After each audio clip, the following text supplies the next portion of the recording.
Let's talk about cherries. I'm Joseph, this is Input English. Why should we talk about cherries? Well, for a very good reason.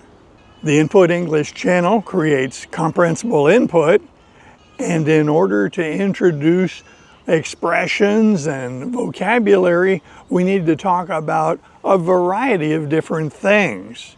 It also needs to be interesting. It needs to be something that people want to know about. So let's talk about cherries because it's springtime. This is early June, which is late springtime in Northern California. Now, California is very big in agriculture. As you know, there are some things that are grown pretty much year-round, but then there are other things that have seasons. The distinct seasons have been blurred a little bit because of global production of fruits and vegetables, making a lot of things available year-round. But traditionally, a lot of things had their season. And spring is the season for cherries. Typically in May and June, the grocery stores in Northern California fill up with locally produced cherries. And they're almost all Bing cherries. So what's a Bing cherry? Bing cherries were introduced from China in the 19th century. The name Bing was applied to a particular variety of cherry because Mr. Ah Bing was originally from China. He worked in the upper Midwest in a big farm, and he developed the cherry that we now refer to as a Bing cherry.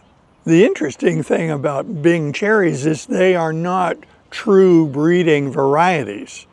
If you cross two Bing cherries, you don't get another Bing cherry. You get another hybrid, because a Bing cherry is indeed a hybrid. It's not a true breeding variety. So to make that make better sense, let's talk about dogs for a minute. All dogs are in the same species, but then there are different varieties of dogs. There are poodles, collies, German shepherds, Labrador retrievers, but they're all in the same species. If you have a purebred Labrador retriever and you cross that animal with another purebred Labrador retriever, you get a Labrador retriever because these are true breeding varieties. So staying with the dog model here, if we cross a Labrador retriever, purebred, with a purebred poodle, you get a Labradoodle. And a Labradoodle is an F1 cross. That is the first hybridization of those two varieties. It's a hybrid. If you breed Labradoodles, you don't get more Labradoodles. You get some other hybrid that doesn't look like a Labradoodle. So this is very much what's at work with Bing cherries. Bing cherries were produced by crossing a Black Republican cherry with a Royal Anne cherry. And the F1 cross of those two varieties generates the Bing cherry. So why do we call it a Bing cherry? Well, Mr. Bing was a foreman in the upper Midwest. He worked in that area for about 35 years. But in 1889, he went back to China for a visit.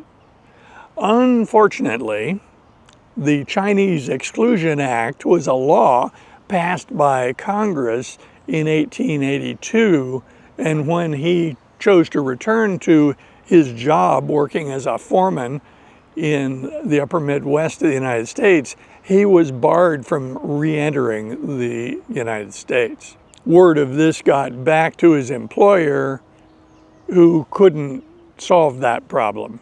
It was a federal law. So what he did was name the variety of cherry after his former foreman Mr. Bing. To this day, these are called Bing cherries. So what are they like? Well, here's a bag of Bing cherries. What's in the bag? Well, there are 3 things in this bag. There could be a 4th. There could be a bug or something, but basically there are 3 known things in this bag. So let's pull something out and see what we get. That's all 3. So the first thing you see is the cherry, and then there's a stem. A lot of these cherries have stems and they have no value. And then inside the cherry is a seed. So this is a seed from one of these cherries. One of these is in each one of these. Okay, so now I've got cherry seeds. What if I plant them? Well, this is a Bing cherry, but it's a hybrid, and it was pollinated by another variety of cherry tree. And so if I were to plant this, I would not get a Bing cherry tree. I would get some other hybrid, and it would be completely unpredictable whether the fruit from this new tree would be desirable. It could be terrible. So people don't tend to harvest the seeds from these cherries and plant them because it's not predictable that you will get what you want. Now there's a reason we don't go to the trouble of planting these seeds. If you plant a seed, it germinates and then you get a seedling. And it takes many years of care to take a seedling to a producing tree. And anyone who knows anything about cultivation of cherries would not want to waste their time cultivating a tree and then find out that all of that effort was wasted because the new tree produces terrible fruit. So one of the nice things about an F1 cross, that is a hybrid from 2 varieties that are known and pure breeding, is the F1 cross is very predictable. If you take a Black Republican and a Royal Anne and you cross them, you always get a Bing cherry. And then the seed from that cross, that looks just like this, of course, could be planted, germinate into a seedling, be cared for over the better part of a decade, and then you could have a producing tree. But because it's an F1 cross, you know you're going to get a good result. That way you're not wasting all your time.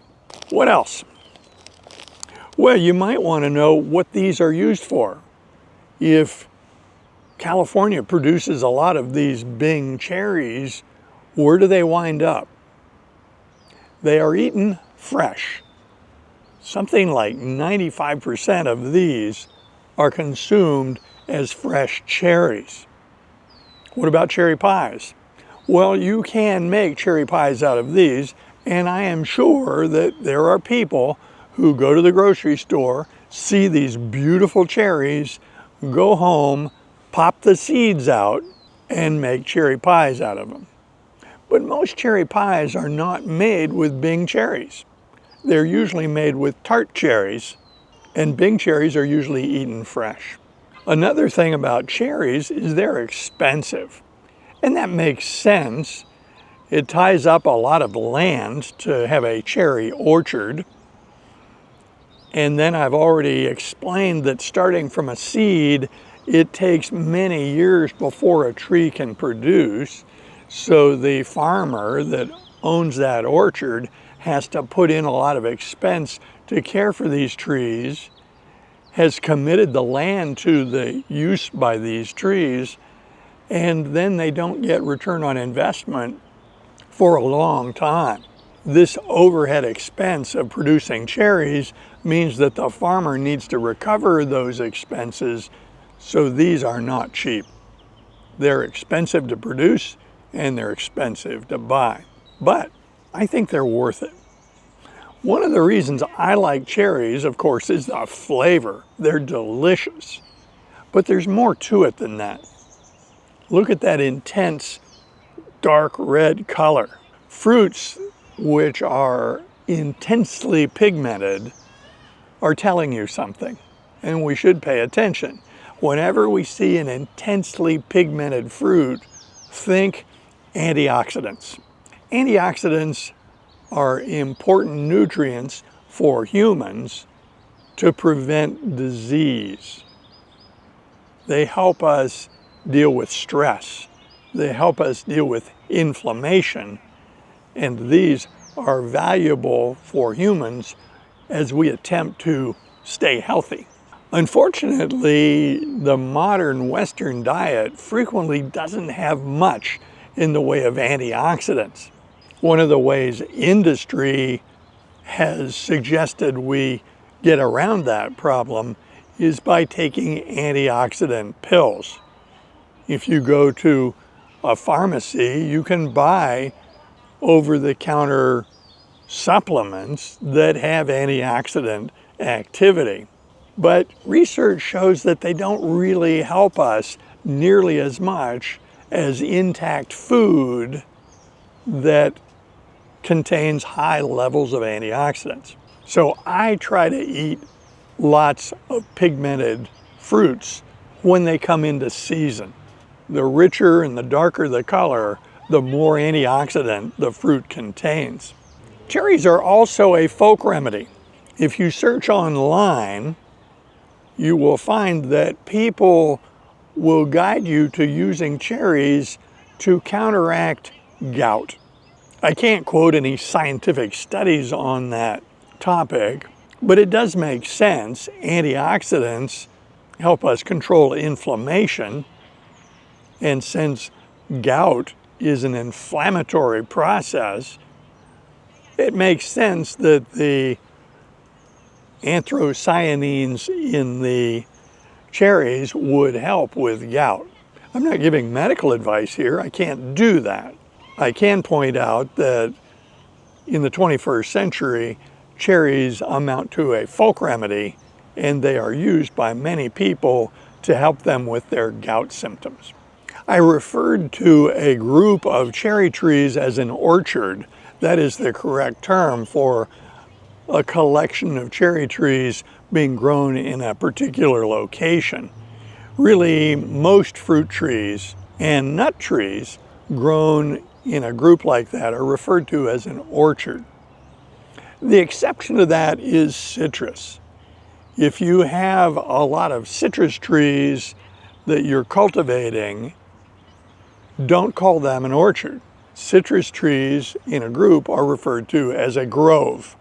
I have no idea why, but citrus trees are groves, and then most other fruit trees and nut trees are orchards. This bag of cherries was grown in Lodi, California. That is a relatively small town in the Central Valley of California, just south of Sacramento. It's not very far from where we used to live. As you drive past Lodi on the freeway, you see a lot of orchards alongside that freeway. So it's springtime in Northern California. This is a time I'm looking for fresh fruits and vegetables that are seasonal to take advantage of their availability. I invite comments below, and if you like videos like this, be sure to click on this one next. See you soon.